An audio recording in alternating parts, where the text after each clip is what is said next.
السلام عليكم. مفيش شك إن الإعجاز العلمي في القرآن الكريم من المواضيع اللي بتخطف العقل وتخليك تندهش كل ما تتعمق فيها أكتر. إحنا النهاردة هنتكلم عن موضوع مدهش ومثير جدا، موضوع بيجمع بين العلم الحديث وبين القرآن الكريم اللي نزل من أكتر من 1400 سنة. القرآن اللي نزل في زمن ما كانش فيه أي وسائل علمية متطورة، جاي بيوصف لنا بدقة مدهشة مراحل خلق الإنسان من التراب إلى الحياة. طب إزاي ده حصل؟ وإزاي ربنا سبحانه وتعالى خلق الإنسان من حاجة بسيطة جدا بنشوفها كل يوم، لكن محدش بيخطر على باله إنها الأساس اللي اتخلقنا منه.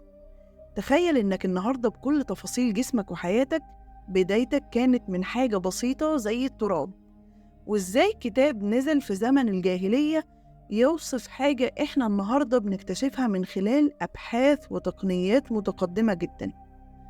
سبحان الله، الآيات اللي في القرآن الكريم اللي بتتكلم عن مراحل خلق الإنسان من بداية ما كان شوية تراب لحد ما أصبح جنين ثم بني آدم بيتولد، هي من أعظم الآيات اللي بتثبت إن القرآن مش مجرد كلام بيتقال، دي رسالة من الله سبحانه وتعالى اللي خلق الإنسان وخلق الكون كله. في الآيات دي هنلاقي وصف دقيق لرحلة خلق الإنسان، بداية من النطفة لحد ما الجنين يبقى مخلوق كامل وجاهز للخروج للحياة. واللي هيبهرك أكتر إن العلم الحديث أكد صحة كل كلمة اتقالت في القرآن الكريم بخصوص تكوين الجنين.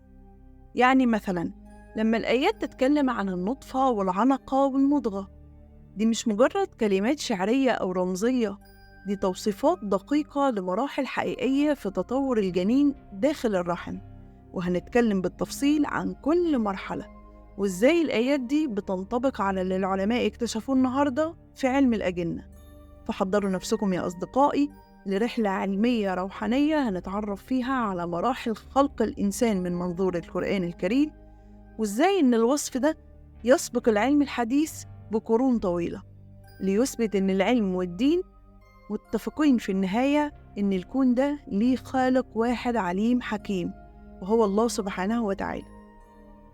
أهلا بيكم، أنا رحاب محمد. لو أول مرة بتشوفوا القناة، بقدم محتوى مختلف ومتنوع بيجمع بين القصص الدينية وأهم الأحداث، وكمان بنغوص في مواضيع الإعجاز العلمي اللي بتورينا إزاي العلم والدين بيتكاملوا مع بعض. فلو عجبكم المحتوى ما تنسوش لايك وشير واشتراك في القناة وتفعلوا الجرس علشان يوصلكم كل جديد، وياريت كمان تشاركوا الفيديو مع أصحابكم. ويلا بينا نبدأ حلقتنا النهاردة. أول حاجة نعرفها من القرآن الكريم هي إن الإنسان الأول سيدنا آدم عليه السلام اتخلق من تراب. ربنا سبحانه وتعالى بيقول في سورة صاد الآية 71: بسم الله الرحمن الرحيم، إذ قال ربك للملائكة إني خالق بشرا من طين. الكلام ده بيؤكد إن الإنسان الأول اتخلق من طين، والطين ده بيجي من التراب والمية، يعني مكونات التراب اللي موجودة حوالينا كل يوم زي المعادن والعناصر الكيميائية هي فعليا نفس المكونات اللي ربنا خلق منها جسم الإنسان. تعالوا بقى نشوف التكوين العلمي للجسم والارتباط بالتراب. العلماء النهاردة لما درسوا مكونات جسم الإنسان اكتشفوا إن جسمنا بيتكون من نفس العناصر اللي موجودة في الأرض والتراب. جسمنا فيه عناصر زي الكالسيوم والحديد والمغنيسيوم والصوديوم، وكل دي عناصر موجودة حرفياً في التراب. الكالسيوم مثلاً موجود في العظام والأسنان وبيخلينا نتحرك ونتحمل الضغوط. في نفس الوقت الكالسيوم موجود في التربة وبيساعد في نمو النباتات. الحديد اللي في دمنا وهو اللي بينقل الأكسجين لكل خلية في جسمنا، وده نفس الحديد اللي بنلاقيه في الصخور والتراب. فربنا خلقنا من نفس العناصر اللي موجودة حوالينا في الأرض، وده بيبين لنا إزاي إحنا مرتبطين بالطبيعة وبالتراب اللي ربنا خلقه. طيب ليه ربنا سبحانه وتعالى اختار التراب بالذات علشان يخلق منه الإنسان؟ التراب دايماً كان بيرمز للبساطة والتواضع، يعني مهما كبر الإنسان وتقدم في العلم أو وصل لأعلى المراتب، في النهاية هو أصله من تراب بسيط. والقرآن بيأكد المعنى ده في أكتر من موضع، زي ما ربنا قال في سورة الحج: بسم الله الرحمن الرحيم، يا أيها الناس إن كنتم في ريب من البعث فإنا خلقناكم من تراب. الآية دي بتأكد إن كل البشر بغض النظر عن جنسهم أو لونهم أو مكانتهم أصلهم من التراب، وده دعوة للتواضع والتفكر في أصلنا المتواضع اللي ربنا خلقنا منه. طيب نيجي هنا لسؤال مهم، إيه الفرق بين خلق آدم وخلق ذريته؟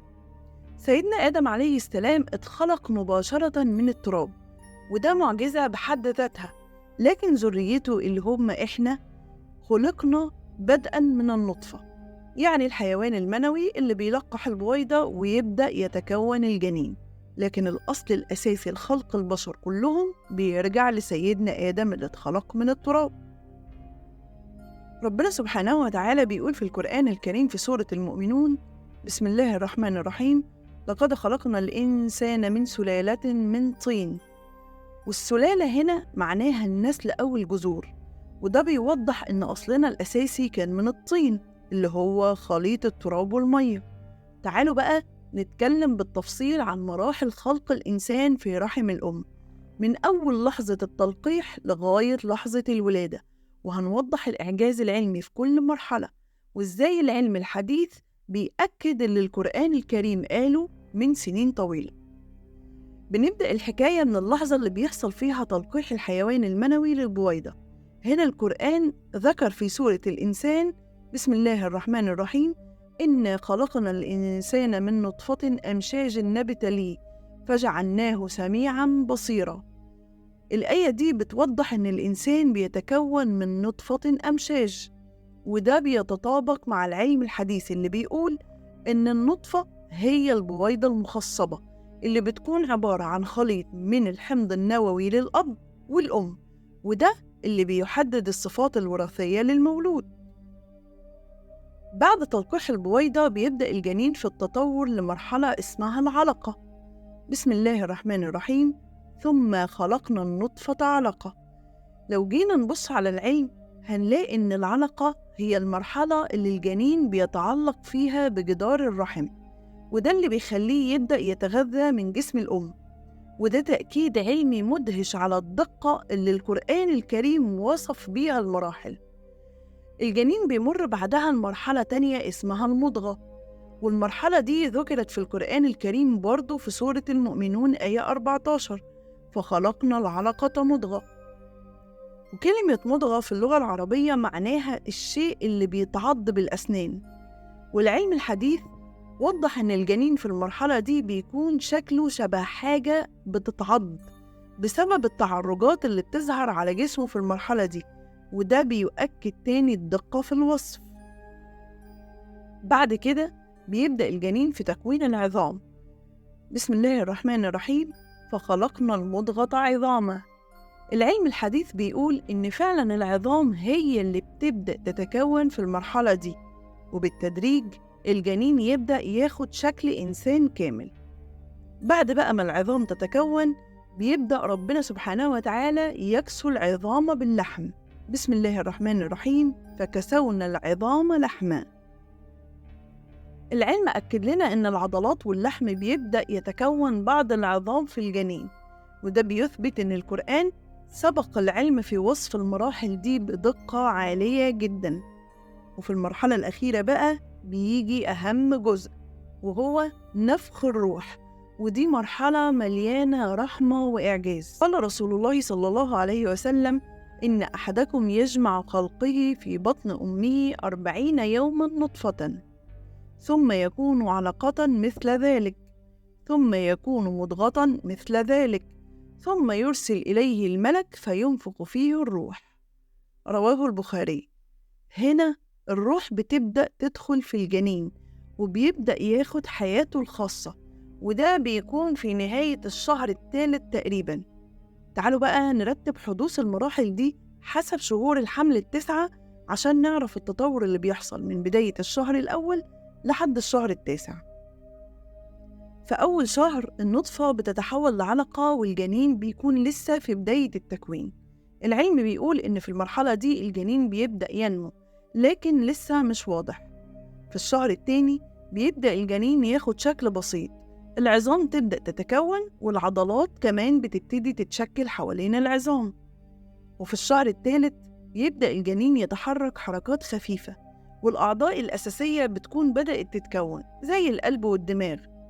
أما بقى في الشهر الرابع فبتكون الروح نفخت في الجنين وبيبدأ يظهر بشكل أكتر وضوح، وبتبدأ الأم تحس بالحركة.